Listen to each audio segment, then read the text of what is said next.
요한복음 17장 1절이죠. 예수께서 이 말씀을 하시고 눈을 들어 하늘을 우러러 이르시되 아버지여 때가 이르렀사오니 아들을 영화롭게 하사 아들로 아버지를 영화롭게 하게 하옵소서.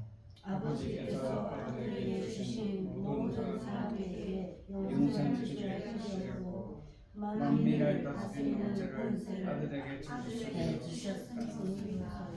아멘. 16장에는 예수님과 그 제자들의 그 대화를 보았습니다. 이제 17장에서는 예수님께서 잡혀서 죽임을 당하시기 직전에 하신 어떤 기도의 내용이 기록이 되어 있습니다. 마지막 예수님의 어떤 기도의 내용이라고 생각하면은 여기에 예수님의 중요한 어떤 기도의 내용이 다 들어가 있는 것이고 그 유언과 같은 기도죠. 이것을 17장에서 다 기록을 한 것을 발견할 수가 있는데 기도의 순서가 있습니다. 첫 번째는 그 예수님 자신에 대해서 하나님께 기도하셨습니다. 1절부터 5절까지 정도로 볼 수 있는데 자기가 맡은 일을 완전하게 할 수 있게 하나님께서 도와달라 이런 내용이 가미가 되어 있습니다. 그 다음에 이렇게 6절부터 좀 더 확장을 해서 예수님과 가까이 있었던 제자들을 위한 기도가 나옵니다. 11절에 보니까 나는 지금 세상에 더 있지 못하고 그들은 즉 제자들은 남겨져 있을 텐데 그들을 보호해 주십시오. 보전하다라는 것은 그들을 지켜달라라는 것이 되겠습니다. 그 다음에 조금 더 확장해서 예수님의 기도는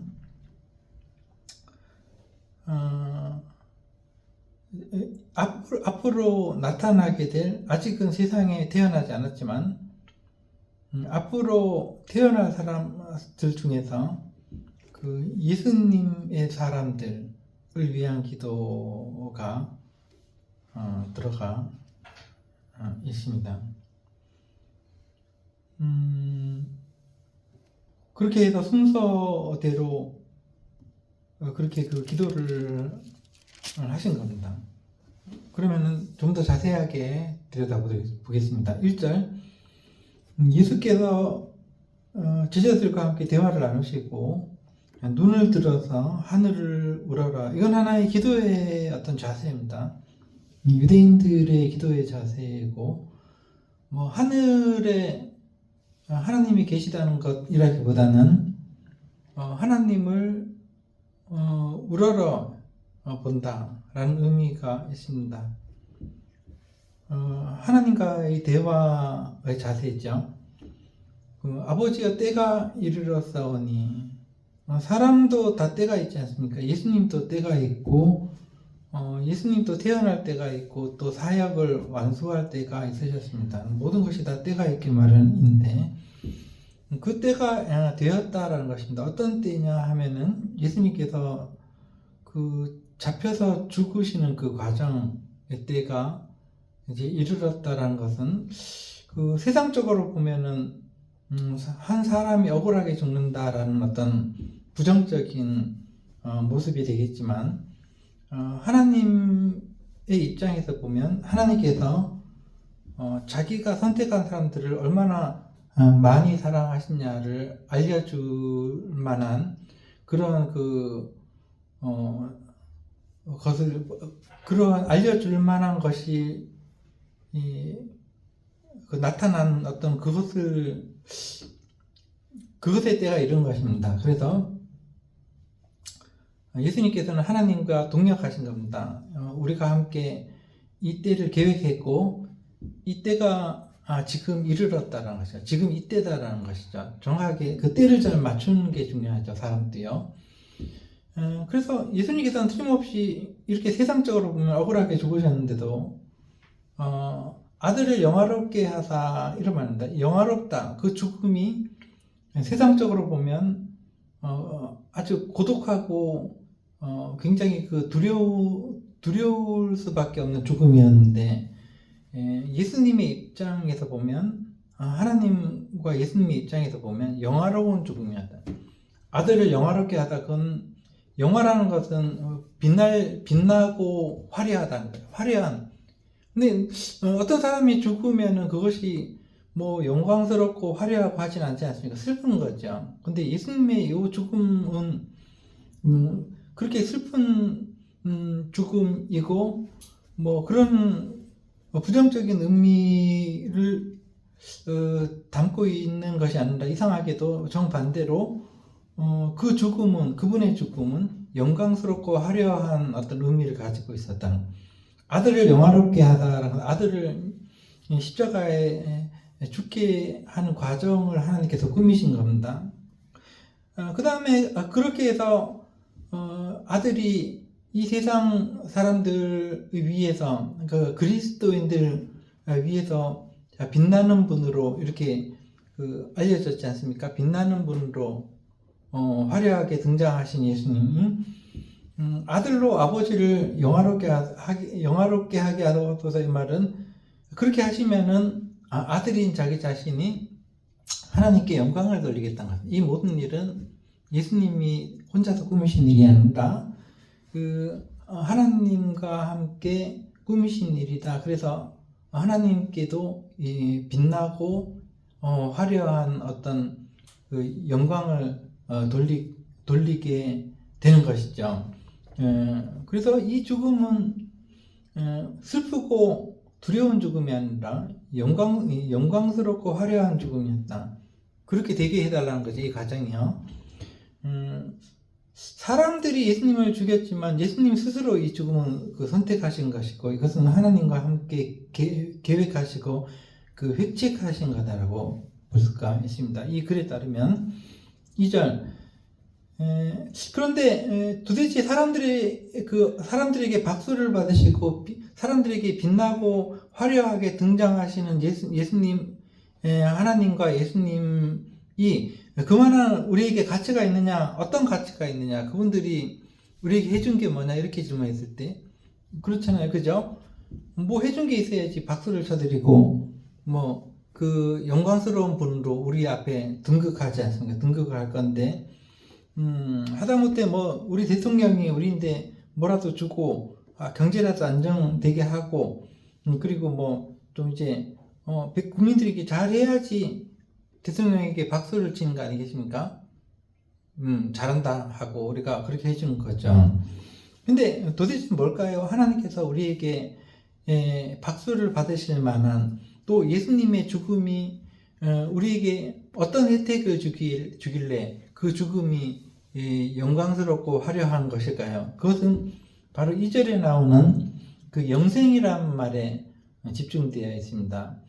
아버지께서 아들에게 주신, 즉 예수 그리스도에게 맡기신 모든 사람, 그리스도인들을 의미한 거죠. 모든 사람에게 영생을 주게 하시려고 그 아들을 그렇게 죽음에 내모신 것이죠. 영생 이것입니다. 우리가 산다는 것이 참 귀하죠. 어떻게 살아도 죽는 것보다는 낫습니다. 어떻게든 하루라도 더 살려고. 지금 우리가 살고 있는 이 하루라는 시간은 그렇게 살지 못했던 사람들에게 너무나도 가지고 싶었던 하루. 그런 하루하루를 우리가 살고 있는 것인데 우리가 마음속에 깊이 열망하고 있는 것은 이 세상에서 사라지거나 죽는 게 아닙니다. 어떻게든 사는 거고 그것이 영원히 사는 것이면은 우리는 더할 나위 없이 좋은 겁니다. 특히 예수 그리스도로 통해서 하나님이 계획하신 것이 우리가 죽음의 그 봉변 속에 있지 않고 생명을 영원히 가지고 있게 하시려는 그런 계획이요. 그것이 바로 하나님의 계획이었고 그 예수님으로 통해서 꾸미신 일입니다. 그래서 그 일을 하시려고 영생을 얻게 하시려고 우리에게 영생을 얻게 하시려고 이것이 바로 하나님의 사랑입니다. 하나님이 우리에게 표현하신 그 사랑이 우리가 영원히 사는 것입니다.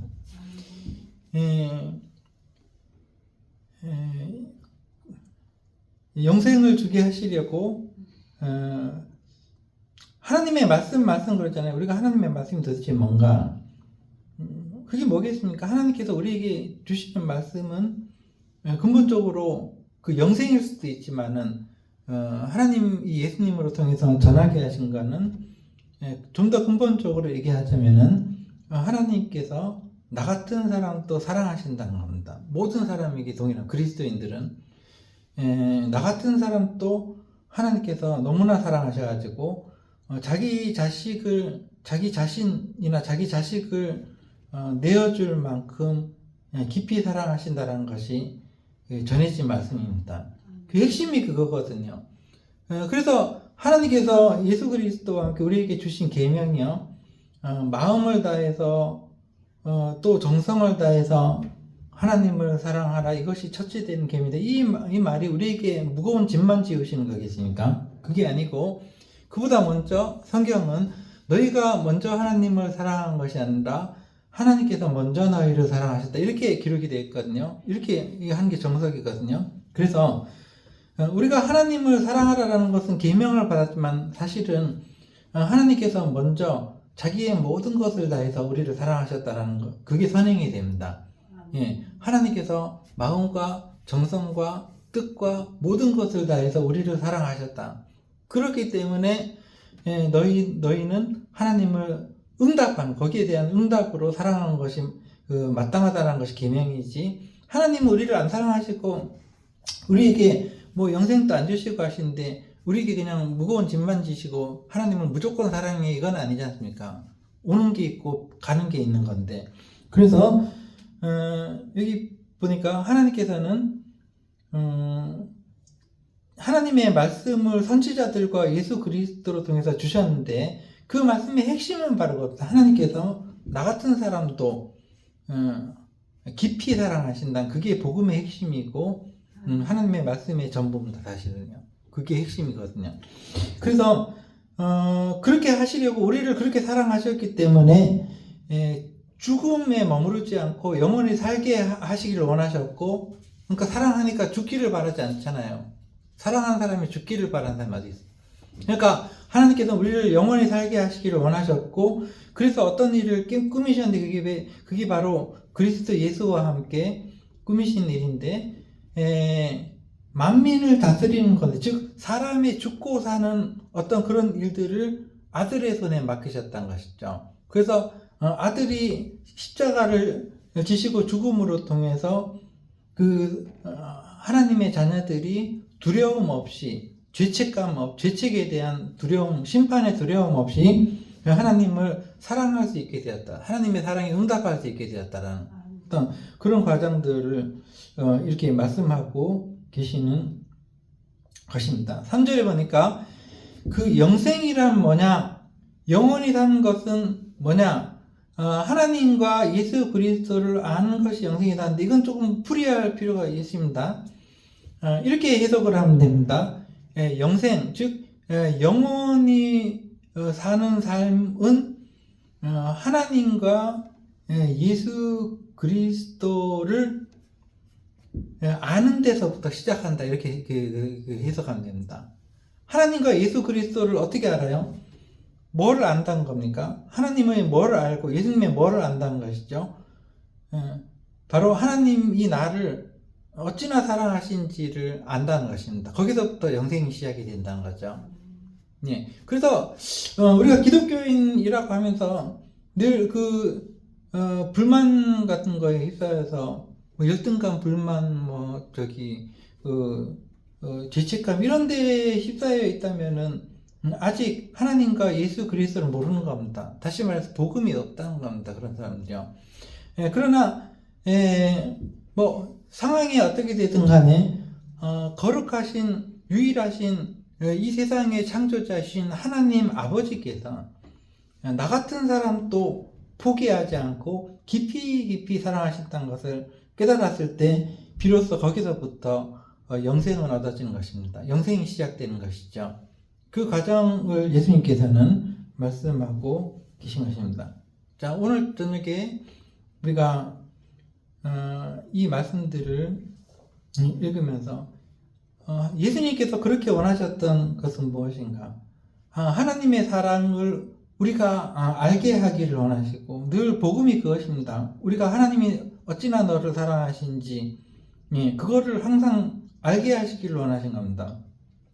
우리가 그것을 알므로 통해서 하나님과 예수 그리스도와 하나가 될 수가 있는 것입니다. 사랑으로 하나가 됩니다. 어떠한 서로 볼 때 거리낌도 없이 하나님을 아버지라고 부르고 예수님을 주님이라고 부르고 이렇게 가족이 되는 거예요. 하나님과 가족이 됨으로써 서로 우리가 되는 거죠. 우리. 그래서 여기